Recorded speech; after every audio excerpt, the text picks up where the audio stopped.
आयुष के पापा के लिए लाई थी ये, सिकुड़कर आयुष के नाक का हो गया है। हमारी खूबसूरत साड़ी का तो रंग ही उड़ा दिया। इसीलिए अपनाए सही डिटर्जेंट, 2 डाला का एडवांस फॉर्मूला जो दे कपड़ों को नई चमक और साथ ही सिकुड़ने से बचाए, चले ज्यादा और पैसे बचाए। इसीलिए अब से जो धोए में होना किसको कहते हैं? एयर चीफ मार्शल ने बाकायदा सबूतों के साथ कहा कि ठोक दिया इनके पास जेट।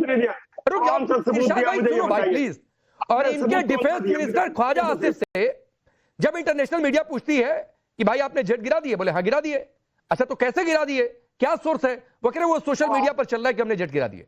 डिफेंस मिनिस्टर के पास इरशाद में गलत कोट नहीं कर रहा हूं, मैं बिल्कुल गलत कोट नहीं कर रहा हूं। ये ख्वाजा आसिफ की बाइट है और ये किसी पाकिस्तान या हिंदुस्तान के चैनल को दिया गया इंटरव्यू नहीं है, ये इंटरनेशनल मीडिया को दिया गया इंटरव्यू है, तो उसमें प्रोपेगेंडा नहीं हो सकता है।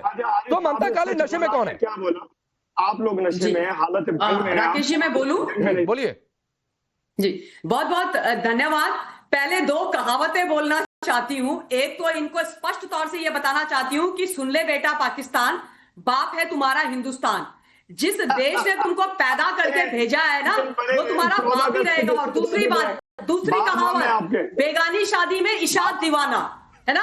आपका कोई लेना देना नहीं है जम्मू कश्मीर से। हर बार मैं कौन खाम खा की कहावत को चरितार्थ करके बीच में आ जाते हो। और सुनिए, कल आप लोगों को एक बार फिर से इंडियन एयरफोर्स के हमारे जो एयर चीफ है, उन्होंने स्पष्ट तौर से बता दिया कि आप लोगों की कैसे पिटाई है बिना पाकिस्तान में घुसे हुए, है ना? तुम लोगों का मुरीद का चकलाना, रहीम यार खान, जगलों का बात, सब कुछ मट्टी में मिला दिया है। F-16 का जो आप लोग गाना गाते रहते हो ना, वो खत्म हो गए, ध्वस्त हो गए। अरे सुन लो चचा, सुन लो थोड़ा शांति रखो, ठंड रखो। मुझे पता है आप लोगों को बहुत बुरा लग रहा है ना? गधों को बेच करके अपनी इकोनॉमी में इजाफा करने वालों, अपने जो चुना हुआ प्रधानमंत्री था उसको जेल में डाल दिया है, उसको मरवाने की तैयारी कर रहे हो और हमको ज्ञान पढ़ा रहे हो। और वो कहाँ है? वो field marshal Asim Munir. Seriously Rakesh ji, service background से आती हूँ, भगवान कसम अपने जीवन में मैंने ये नहीं देखा कि जिस आर्मी चीफ ने इनको इतनी बुरी तरीके से पिटवाया, इनको वॉर हरवा दी, इनको घुटनों पर ला करके सीज फायर करवाने पर मजबूर कर दिया, उसको पाकिस्तान ने फील्ड मार्शल बना दिया। गजब लोग हैं भाई, गजब लोग हैं भाई। जाओ उसकी बलाएं ले लो जा करके। और सुनो, जहां तक ट्रंप का सवाल है ना, ट्रंप ने पाकिस्तान की औकात दिखाई है। फील्ड मार्शल को बुलाया, ऑर्डर किया कि you better come here, you better come here. गया फील्ड मार्शल वहां पर आसिम मुनीर। उसके बाद पूरे 5 दिन तक होटल में बंद करके रखा, नजरबंद करके रखा। मिले नहीं मिस्टर ट्रंप, प्रेसिडेंट ट्रंप मिले नहीं आसिम मुनीर से। 6वें दिन बुलाया अपने घर में, व्हाइट हाउस में, और उसमें भी उनकी इज्जत का छीछा लेदर करके रख दिया। जो उनका मेन गेट था वहीं पर गाड़ी से उतरवा दिया और बोला चलो आ जाओ। और जो लेने के लिए भी गए ना अधिकारी, वो भी बहुत नीचे लेवल के अधिकारी थे। ममता जी में आता हूँ, बड़ा रोया। ममता जी में आता हूँ। ब्रिगेडियर वकार खान, मैं आता हूँ। बात रुक जाओ भाई, अपने आर्मी की थोड़ी सी तो इज्जत कर लो। वो बड़े नहीं बीबी के जवाब तो दे दूं मैं। बड़े नहीं रुक जाइए ना। क्यों ब्रिगेडियर वकार खान नहीं बोल पाएंगे क्या? नहीं आपके आर्मी तो एक तो ढंग से बोलती है कभी कभी, तो रुक जाइए, सुन लीजिए उनको, वहां इशारा भी कर रहे हैं। जी अब आप चाहते हैं कि आपकी आर्मी के ऊपर आपको रखने, तो ये तो ना हो पाएगा, तो रुक जाइए। ब्रिगेडियर वकार खान, एक बहुत सीरियस क्वेश्चन है और जिसकी चर्चा भी होती है। एक तो आप लोगों के पास हर हथियार, मुल्क जो है हथियार एक्सपोर्ट करते हैं, इंपोर्ट करते हैं, वो अलग बात है। मैं कह रहा हूं अधिकांश जो हथियार पाकिस्तान के पास हैं, कई सारी रिपोर्ट्स हैं कि वो चीन के हैं, और ये भी जानकारी है कि करीब करीब 80% चीन के हथियार हैं। मुझे उसमें कोई दिक्कत नहीं है। दूसरी बात है कि यह भी जानकारी है, या शायद आप बेहतर बता पाएंगे, कि चीन का कितना कर्जा है पाकिस्तान पर, मतलब पाकिस्तान ने कितना पैसा ले रखा है? जी, अगर सीरियस डिबेट को कॉमेडी तो देख लिया मैंने, लेकिन अगर एम्बेसडर साहब बैठे हैं, वेरी ऑनरेबल पर्सन, मैं 5-6 पॉइंट रखूंगा बड़े आराम से। और अगर आप में थोड़ी हिम्मत है, सुनिए, मैं बिल्कुल टॉन्ट नहीं करूंगा, फैक्ट्स पे बात करूंगा। अगर इजाजत हो तो मैं इरशाद करता हूँ, बिकॉज अनइंटरप्टेड बातचीत होनी चाहिए। नहीं इरशाद करिए सर, इरशाद करिए। मेरे सवाल का भी जवाब इरशाद कर दीजिएगा कि पाकिस्तान का कितना कर्जा है चीन का, और पाकिस्तान के पास चीन के करीब करीब लमसम बता दीजिए। आपकी स्ट्रेटेजिक बातें हैं, लेकिन करीब करीब 80% हथियार तो बताए जाते हैं चीन के। जी बिल्कुल है। मैं वही कह रहा हूँ ना कि अभी मुद्दे पे आते हैं ना, आपने एक टॉपिक भेजा था कि मोदी साहब जा रहे हैं चाइना, और उसके बाद पुतिन भी शायद आ रहे हैं भारत को। I think this was the main topic. बाकी हैं। उस पे मैं ना अपना आर्गुमेंट बिल्ड करने के लिए कुछ चीजें सिर्फ बात करूंगा, थोड़ा बर्दाश्त कर लीजिएगा, and then we talk very seriously. अच्छा, एक तो ये Subramanian Swamy asking for resignation of prime minister Modi और आरएसएस बोल रही है, मैं अभी उस पर बिल्डअप करता हूँ।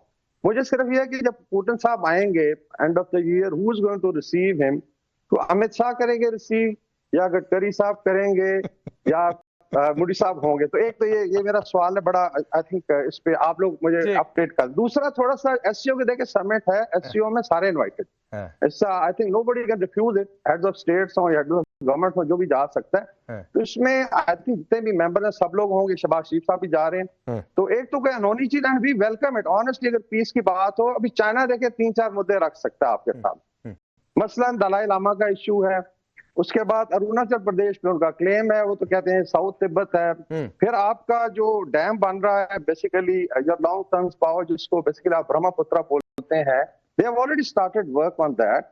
ये बड़े सीरियस इशू है। फिर 4,500 स्क्वायर किलोमीटर उन्होंने ले लिया लद्दाख में, राहुल गांधी साहब कह रहे हैं क्या आप वापसी की डिमांड करेंगे? तो आपके इशू ज्यादा है। हमारा सीपेक 2 भी लॉन्च होने जा रहा है, we are going to actually expand the relationship with China irrespective of, देखिए हमारा रिलेशनशिप इज नॉट। ब्रिगेडियर साहब, मेरे सवाल का जवाब दे दीजिए। आपका बिल्डअप मैंने सुन लिया, उस बिल्डअप की भी धज्जियां भी उड़ जाएंगी। आपका बिल्डअप मैंने सुन लिया, उस बिल्डअप की धज्जियां भी उड़ जाएंगी अगले कुछ मिनट में, लेकिन मेरे सवाल का जवाब दे दीजिए। पाकिस्तान पर कितना कर्जा है चीन का? आराम से आर्गू करें। स्टेट की ये हालत है आपकी, धर्मस्थल। मेरे स्टेट की चिंता छोड़ दीजिए सर, आप अपने स्टेट की चिंता तो ढंग से कर नहीं पा रहे हैं। आप मेरे स्टेट की चिंता करने चले आए। राहुल गांधी ने जो कहा जो नहीं कहा वो इस देश की अदालतें देख रही हैं, वो इस देश की सरकार देख रही है। तो आपको राहुल गांधी पर ज्यादा भरोसा? आप बेसिकली क्या है ब्रिगेडियर वकार? मैं आपको बता रहा हूँ एक लाइन कहते हुए आप बहुत गंभीरता से बातचीत करते हैं, मैं आपकी इज्जत नहीं करता हूँ। एक चीज सर, पूरे पाकिस्तान में इस पर दीपक बोहरा सर बोलेंगे, हो चुका है नहीं रुक जाइए सर, पूरे पाकिस्तान में इस बात का इंतजार है, सुनिए ब्रिगेडियर वकार, तो मेरे ये पूरे पाकिस्तान में इस बात का इंतजार है कि कब प्रधानमंत्री मोदी पर प्रधानमंत्री की कुर्सी छोड़े। यहाँ पर अपोजिशन इंतजार कर रहा है क्योंकि उनके रहते जीत नहीं पा रहा है। आप लोग इंतजार कर रहे हैं कि उनके रहते मुकाबला भारत का नहीं कर पा रहे हैं। तो आपका ये दर्द मैं समझता हूँ ब्रिगेडियर वकार। मेरे सवाल का जवाब दीजिए, पाकिस्तान कितना कर्जदार है चीन का? 2040 तक रहे यार प्राइम मिनिस्टर, बड़ा जबरदस्त। तो वो रहेंगे, चिंता मत करिए सर, वो रहेंगे और इस देश की जनता तय करेगी किसको प्रधानमंत्री रहना है नहीं रहना है। आपके पाकिस्तान जैसे नहीं है जहां की आर्मी तय करती है। आप लोग आर्मी से तय करवाइए, ब्रिगेडियर वकार उनके जनरल तय करें कि पाकिस्तान में कौन पीएम बनेगा। हिंदुस्तान है, यहाँ की जनता तय करती है। मुझे मेरी दुआ है। नहीं सर, आप अपनी दुआएं अपने मुल्क पर थोड़ा सा लगा लीजिए। अपनी दुआएं ब्रिगेडियर वकार थोड़ी सी अपने मुल्क पर लगा लीजिए, क्या पता थोड़ा सा बनाओ जाए। पाकिस्तान कितना कर्जदार है चीन का? पाकिस्तान कितना कर्जदार है चीन का? कर्जा तो भारत का भी 600 अरब डॉलर छोड़ दीजिए ना, देखें। अरे हर मुल्क कर्जा ले रहे हैं, मैं पूछ रहा हूँ पाकिस्तान कितना कर्जा लिया है चीन का? There is a commitment. देखें हमारे साथ डेवलपमेंट प्रोजेक्ट्स चल रहे हैं और कभी उन्होंने हमारे साथ ज्यादा जोर जबरदस्ती नहीं की। कितना कर्जा है चीन का? मैं बताता हूँ भाई, उनकी इन्वेस्टमेंट है, उनकी $60 बिलियन इन्वेस्टमेंट सिर्फ सीपेक 1 में है और $125 बिलियन थोड़ा सा एक दीपक बोहरा का कमेंट हो जाए यहाँ पर, फिर उसके बाद आता हूँ। दीपक बोहरा साहब, 29 अरब डॉलर जो मेरी जानकारी है वो चीन का पैसा ले रखा है पाकिस्तान ने, जो मेरी जानकारी है। अगर किसी के पास दूसरा फैक्ट हो तो उसे रखेगा। भाई 29 अरब डॉलर का कर्ज है, दुनिया में बिजनेस सबसे ऊपर है और बिजनेस के चलते अगर भारत और चीन, चूंकि अमेरिका को लेकर नया एक वर्ल्ड ऑर्डर बन रहा है कि रूस चीन हिंदुस्तान हो सकता है कि एक साथ आए या फिर उनके बीच में एक आरआईसी जो प्लेटफॉर्म था, बेहतर तरीके से समझते हैं रशिया इंडिया चाइना, जो 80 या 90 के दशक में बना था, गलवान के बाद से वो रुका हुआ था, फिर उसको इनिशिएट करने की बातचीत हो रही है। तो अगर वो मंच क्रिएट होता है, 29 अरब डॉलर का कर्ज है, बिजनेस की बातें अगर आगे बढ़ती हैं और अगर गलती से चीन ने प्रेशर बनाना शुरू कर दिया पाकिस्तान पर कि ये 29 अरब डॉलर हमें वापस करो भाई, या कब तक दोगे डेडलाइन, तो वो डेडलाइन तो पाकिस्तान के पास है नहीं। दूसरी बात है, इनको और आईएमएफ से पैसे चाहिए। आईएमएफ से पैसे तब चाहिए जब नई प्रोफाइल चीन बनाकर दे, क्योंकि पिछला कर्जा भी इसी आधार पर मिला था। वो नई प्रोफाइल बनने की बातचीत नहीं है। और एससीओ में अगर भारत मजबूत होता है, चूंकि प्रधानमंत्री जा रहे हैं, तो इसका असर पाकिस्तान को लेकर कैसे पड़ेगा? बहुत सारे प्रश्न आपने पूछे हैं। मैं तो इकोनॉमिस्ट हूँ, रिग्रेशन एनालिसिस करता हूँ, बता देता हूँ। पहले तो ब्रिगेडियर साहब से कहना चाहता सर, मैं फौजी का बेटा हूँ, my father was a Pathan from Ghazni. Sir, फौज में चाहे दुश्मन है सोल्जर या दोस्त है, आप इस प्रकार की भाषा यूज करते हैं कि कौन सा नशा करता है, कम नशे से उठा, you don't use this language. I never said it. इससे ये जो आपके पॉलिटिशियन बैठा हुआ है इसको समझा दीजिए सर, जिनके सिर पे बाल नहीं है, अकल भी शायद इनकी थोड़ी कम, बता दीजिए किस प्रकार से ऐसी चीजें कही जाती। इज्जत की, we respect our soldiers please.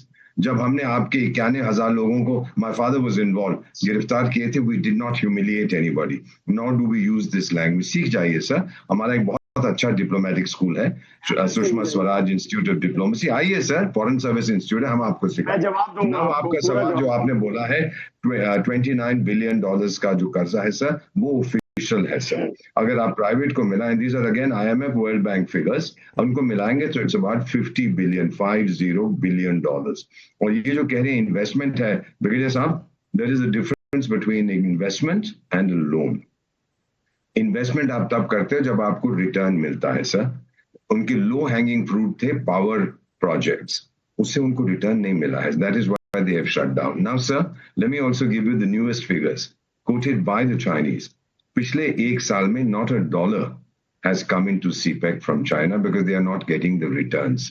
कब तक वो पैसा देते जाएंगे? They are going to cut and run, ये मेरा मानना है। अगर वो मेरी बात माने एज एन इकोनॉमिस्ट, मैं कहूंगा चले जाइए आप, क्योंकि आपको रिटर्न नहीं मिल रहा। डोंट थ्रो, अंग्रेजी में कहावत है पांडे साहब, don't throw good money after bad. अगर रिटर्न नहीं मिल रहा तो चले जाइए, क्या फायदा है। फाइनली सर, जो आपने प्रश्न पूछा है कि India going to China etcetera, sir हम लोग अपने रिलेशनशिप को कंपार्टमेंटलाइज करते हैं। अगर गालवान में झगड़ा हुआ है, जबरदस्ती, we have not sorted out that issue. Territory की बात खत्म नहीं हुई है, ओवरनाइट नहीं होती सर, ये हिस्टोरिक, ये बहुत देर से चल रहा है। बट बाकी एरियाज है, there is people to people contract, there is commercial contract, there is cultural contract, technology की, हम टेक्नोलॉजी की बात करते हैं सर। इन एरियाज में अगर हम कोऑपरेट कर सकें, what is wrong? Don't stick to one point sir. नहीं, मैं तो ये कह रहा हूं दीपक वोरा सर, जब हमने पाकिस्तान के बार बार दगा देने के बाद पाकिस्तान तक से बातचीत कर ली, तो चीन से क्यों ना बातचीत करें? चीन से क्यों ना बातचीत करें?